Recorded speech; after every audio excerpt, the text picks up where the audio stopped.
네, 태풍은 현지 시각 어제 오후 5시 반과 6시쯤 중국 동부 저장성 해안에 두 번에 걸쳐 상륙했습니다.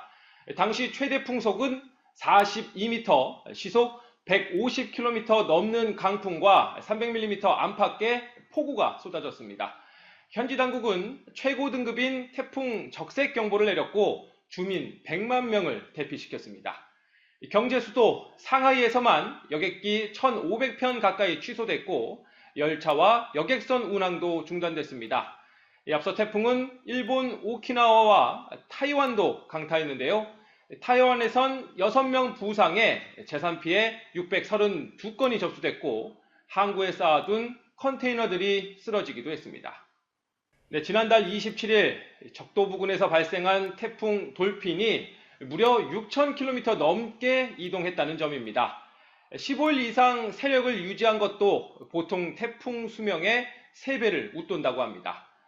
태풍 소용돌이의 전체 크기가 한반도보다 큰 직경 1,300km를 뒤덮는다는 점도 이례적입니다.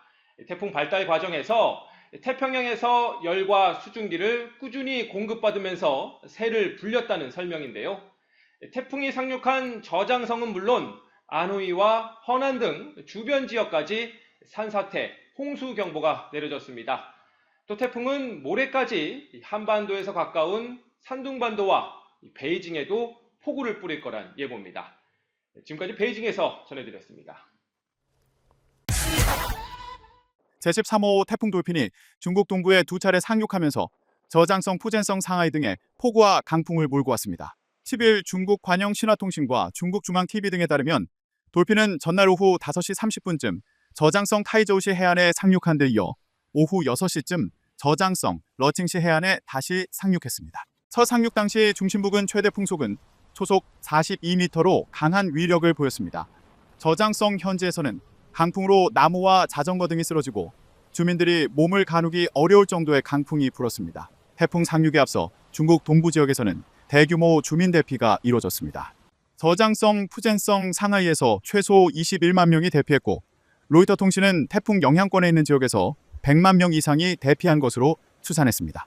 상하이에서는 전날 오전부터 폭우가 쏟아지면서 도심 도로와 지하차도 100여 곳이 물에 잠겼습니다. 일부 지역에서는 하루 강수량이 200mm를 넘었으며 주민들이 침수된 도로를 전동차를 타고 이동하는 모습도 보였습니다. 태풍은 항공, 철도, 해운 등 교통에도 큰 차질을 빚었습니다. 상하이 푸둥공항과 훔차오 공항에서는 전체 항공편의 약 60%에 해당하는 1,400편이 취소됐습니다. 항저우 공항에서도 약 300편이 결항했으며 닝보 타이저우 리수이 저우산 공항은 모든 항공편이 취소됐습니다. 닝보 저우산항과 상하이항 등 주요 항만도 작업을 중단하거나 조정했습니다. 태풍의 영향으로 중국 당국은 항만과 관광시설을 폐쇄하고 일부 지역에서 휴업교통 운송 중단 등의 조치를 시행했습니다.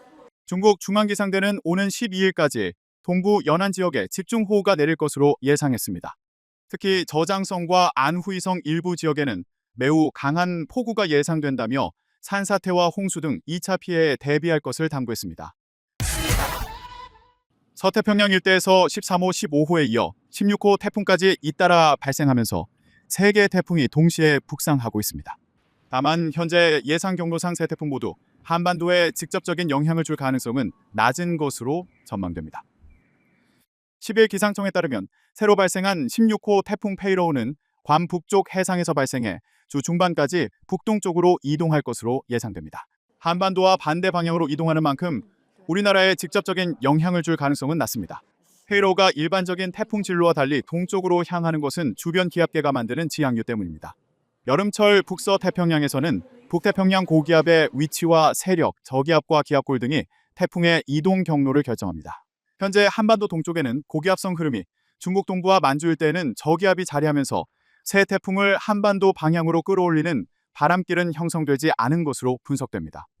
15호 태풍 찬홈은 이번 주 초 일본을 관통하면서 세력이 약화될 전망입니다. 이후 남은 비구름이 우리나라 동해상으로 유입될 가능성이 있지만 현재 경로대로라면 태풍의 강풍 반경이 한반도를 직접 덮지는 않을 것으로 보입니다.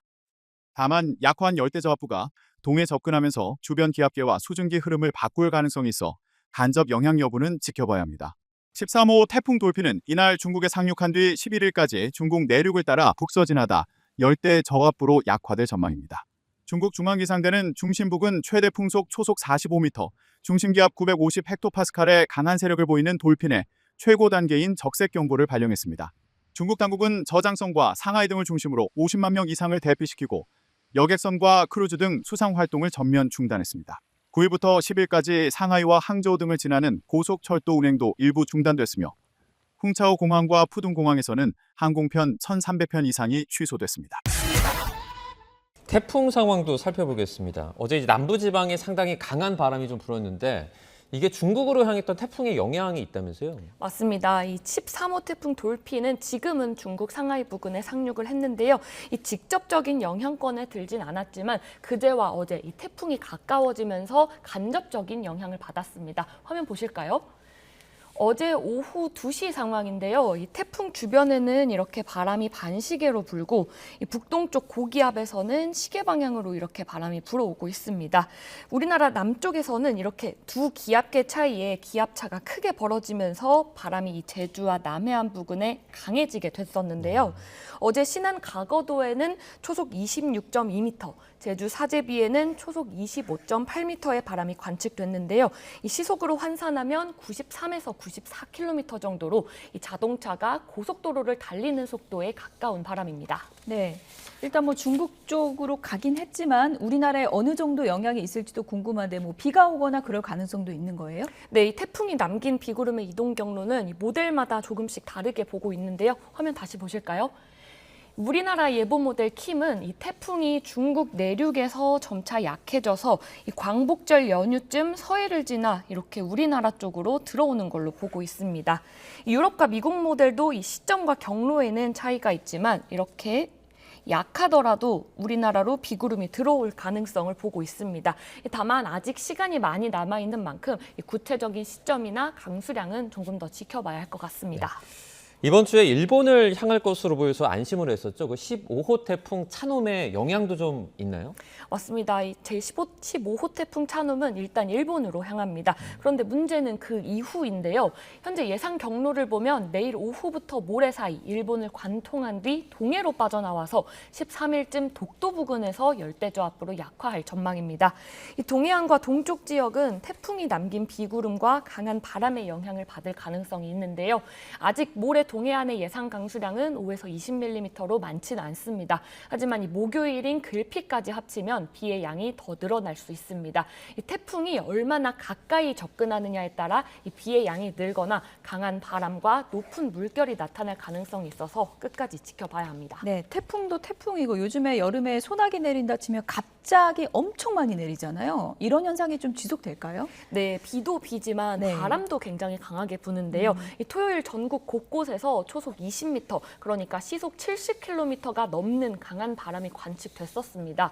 YTN에도 비와 함께 이 충남 아산과 전북 전주 등에서 갑자기 거센 비바람이 몰아쳤다는 제보도 잇따랐는데요.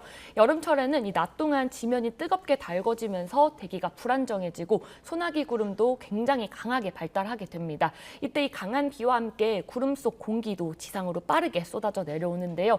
이 공기가 지면에 부딪히면 이 마치 물을 바닥에 세게 쏟았을 때처럼 사방으로 퍼지면서 순간적인 돌풍을 만들게 됩니다. 그래서 여름철에 소나기가 내릴 때는 강한 비도 문제지만 갑작스러운 돌풍에도 주의해야 합니다. 지난주 내내 김민경 기자랑 재난 폭염 얘기했는데 그래도 더위는 일단 좀 꺾여서 다행인 것 같습니다. 지금까지 김민경 기상재난 전문 기자였습니다. 수고했습니다. 고맙습니다.